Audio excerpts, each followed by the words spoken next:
Hi friends, मेरा नाम है रोहतास और आज है 26 नवंबर और 26 नवंबर 2025 जितने महत्वपूर्ण करंट अफेयर है वह आपके लिए लेकर आया हूँ। तो आइए शुरू करते हैं।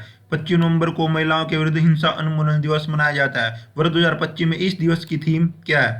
तो महिलाओं के जो विरुद्ध हिंसा उन्मूलन दिवस है वह 25 नवंबर को मनाया गया है। उसकी जो थीम है वो पूछी गई है। तो सही आंसर है option number C, unity to end digital violence against all women and girl. तो उसकी यह आधिकारिक थीम थी, जो कि 25 नवंबर को मनाया जाने वाला महिला के विरुद्ध हिंसा उन्मूलन दिवस है।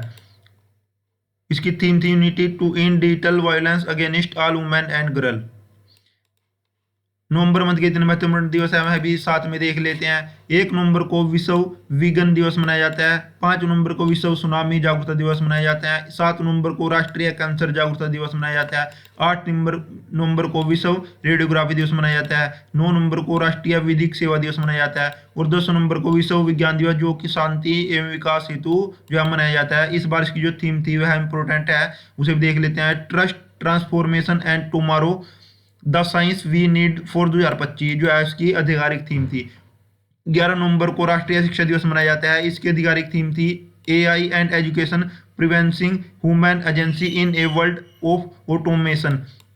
तो इस बार इसकी यह शिक्षा दिवस की थीम थी। 12 नवंबर को विश्व निमोनिया दिवस मनाया जाता है। 13 नवंबर को विश्व दयालुता दिवस मनाया जाता है और 14 नवंबर को विश्व बाल दिवस भारत में मनाया जाता है। इस बार जो इसकी थीम थी वह थी for every child every rights और 14 नवंबर को विश्व मधुमेह दिवस भी मनाया जाता है। तो इसे आंसर है बाल दिवस, जो 14 नवंबर को मनाया जाता है। उसकी आधिकारिक theme for every child every right जो है इसकी आधिकारिक थीम है।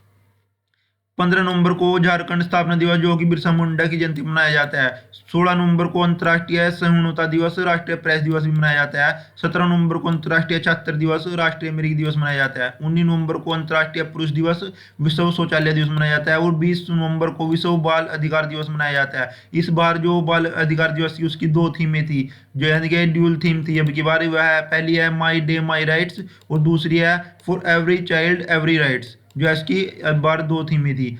21 नवंबर को विश्व टेलीविजन दिवस मनाया जाता है। 25 नवंबर को महिलाओं के विरुद्ध हिंसा उन्मूलन का अंतर्राष्ट्रीय दिवस मनाया जाता है और 26 नवंबर को संविधान दिवस मनाया जाता है। जितनी भी है दिवस है जिनकी थीमें दिखाई गई है वह बहुत ही इंपॉर्टेंट है, इसलिए इन्हें जो थीम है इन्हें ध्यान से याद कर लें।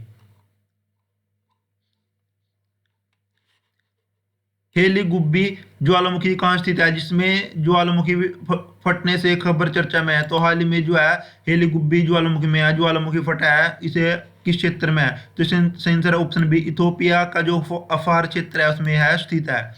तो देख सकते हैं ये है जो पूरा पूरा ये इथोपिया है, ये है आपका इंडियन ओशियन और इसके साथ ही गल्फ एडान है और ये रेड सी है और इसके साथ ही जो है अफार क्षेत्र है, जो कि यहाँ पर स्थित है इथोपिया में। और जो इथोपिया की कैपिटल है वह अदिस अबाबा है।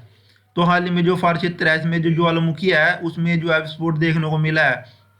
ये देख सकते हैं आप, यह है हैवी हैवी गुब्बी वोल्केनो, ये है फार क्षेत्र जहाँ पर स्थित है। और इससे जो फट या 24 नवंबर से जो है फटने की खबर आ रही है और सल्फर डाइऑक्साइड जो है इमिटेड किया है इसने बहुत ही हैवी मात्रा में। ज्वालामुखी इथोपिया के फार रीजन में है। इथोपिया की राजधानी जो है अदिस अबाबा है। यह एरले इंटा एरले ज्वालामुखी रेंज का हिस्सा है, यानी कि जो है रेंज है इंटा एरले जो है रेंज है उसका यह हिस्सा है। पूरी कमाल की बात है कि यह ज्वालामुखी जो है 12 साल बाद फटा है, यानी कि 12 साल में इसमें कुछ भी प्रतिक्रिया देखने को नहीं मिली और यह 12 साल बाद फटा है। और यह एक सील्ड ज्वालामुखी है, सील्ड यानी कि यह सील्ड के आकार का है और यह बहुत अधिक क्षेत्र में फैला हुआ है। जब इसमें विस्फोट हुआ है तो जो राख के गुब्बारे हैं 14-15 किलोमीटर ऊंचाई तक चले गए हैं, जिसने बहुत ही अधिक क्षेत्र को घेर लिया है। विस्फोट का कारण था टेक्टोनिक प्लेटों का अलग अलग होना, यानी कि टेक्टोनिक प्लेटों का अलग अलग होने के कारण यह जो है विस्फोट हुआ है। और इस विस्फोट के होने से पहले 4.7 तीव्रता का भूकंप आया था। वो जो विस्फोट है वह किस सब पिलीनियन श्रेणी का बताया गया है। इसमें जो राख और SO2 है के कारण हवाई उड़ानों में असर देखने को मिला है और यह इतिहास में पहली बार रिकॉर्ड किया गया इसका सक्रिय विस्फोटक है, यानी कि जो इसमें है पहली बार विस्फोट हुआ है, जो इसमें इससे पहले इसमें जो है कोई विस्फोट नहीं हुआ था। यह राख जो है भारत और अरब देशों तक पहुंच गई, यानी कि जो 14 किलोमीटर ऊंचाई तो जरा गई है। यह धीरे धीरे अब भारत और अरब देशों में भी इसका असर देखने को मिल रहा है, यानी कि इसके आकाश में भी यह पहुंच गया है। इस क्षेत्र को भूगर्भीय रूप से बहुत सक्रिय रिफ्ट वैली माना जाता है, यानी कि जो क्षेत्र है ना ये बहुत ही भूगर्भीय रिफ्ट वैली क्षेत्र है, यानी कि यहाँ बहुत अधिक जो वोल्केनो है वह स्थित है। और जो हेवी गुब्बी ज्वालामुखी है इसमें पहली बार जो है विस्फोट देखने को मिला है 12,000 साल बाद। भारत में हैमर प्रिजनन गाइडेड वेपन बनाने के लिए बेल ने किस देश की कंपनी के साथ JVCA जो है साइन किया है? तो सही आंसर है ऑप्शन नंबर बी, फ्रांस। तो फ्रांस के साथ, फ्रांस की जो कंपनी है वह है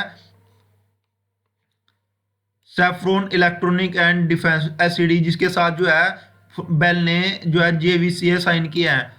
और इसकी जो फुल फॉर्म है वह भी देख लेते हैं। हाईली एलाइज मॉड्यूलर माउंटेनेशन एक्सटेंडेड रेंज की जो है यह मिसाइल है, और यह जो है एयर टू ग्राउंड पर जो है यूज होती है, यानी कि लड़ाकू जो विमान है वह उनसे जमीन पर सटीक निशाना लगाने के लिए बनाई गई है। और जो हैमर है इसका जो उत्पादन है वह अब इंडिया में ही किया जाएगा, यानी कि मेड और इंडिया से बनाने की तैयारी की जा रही है। तो यह किसके साथ की जा रही है? सैफ्रन इलेक्ट्रॉनिक डिफेंस जो कि फ्रांस की एक कंपनी है उसके साथ JVC साइन किया है बेल ने इस हैमर जो है बनाने के लिए। प्रहलाद जोशी ने किस राज्य में बायोमास प्लेट प्लांट का उद्घाटन किया है? तो सही आंसर है option number B, Haryana. Haryana के जो रेवाड़ी में है जो ऊर्जा मंत्री है प्रहलाद जोशी, उसने बायोमास प्लेट प्लांट का उद्घाटन किया है। इसकी क्षमता जो 240 टन है, और यह जो सरसों के ढूंढ है, कपास है और जो पराली को स्वच्छ ऊर्जा में बदलने का इसका उद्देश्य है, उसके लिए यह बनाई गया है। एक और परियोजना को उन्होंने आधारशिला रखी है वह K2 बायो एथेनॉल प्लांट, जिससे कि एथेनॉल बनाने के लिए बायो एथेनॉल प्लांट बनाया गया है। इसका लक्ष्य जो है पेट्रोल में 20% जो इथेनॉल है उसका मिश्रण के लिए है। E2 मिशन के तहत यह स्थापित किया गया है। भारत ने नेट जीरो 2070 का लक्ष्य समर्थन किया, यानी कि 2070 तक भारत ने नेट जीरो का लक्ष्य निर्धारित किया है। वर्ल्ड स्किल एशिया 2025 का आयोजन कहाँ किया जा रहा है? तो सही आंसर है ऑप्शन नंबर सी, चीनी ताइपे। यह चीनी ताइपे जो है ताइवान में स्थित है, यानी कि इसका आयोजन चीनी ताइपे ताइवान में हो रहा है। और भारत ने जो है इसमें वर्ल्ड स्किल एशिया में जो पहली बार भाग लिया है, यह शुरुआत कब होगी? 27 नवंबर 2025 को चीनी ताइपे में इसकी शुरुआत होगी। अब की बारी भारत ने कुल 23 प्रतियोगी को इस इवेंट में हिस्सा ले रहे हैं, यानी कितनी प्रतियोगी? 23। INS महे का कमीशन समारोह कहाँ आयोजित किया गया?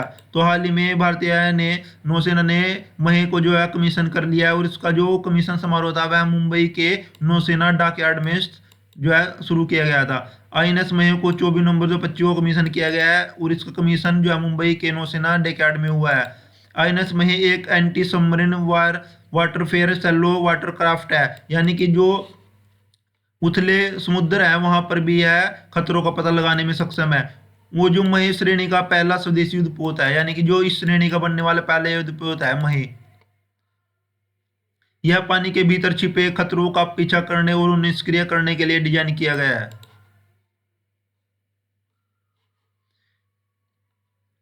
S&P ग्लोबल रेटिंग के अनुसार भारत की अर्थव्यवस्था फाइनेंशियल ईयर 2025-26 में कितनी वृद्धि दर्ज करेगी? तो सही आंसर है ऑप्शन नंबर सी, 6.5%।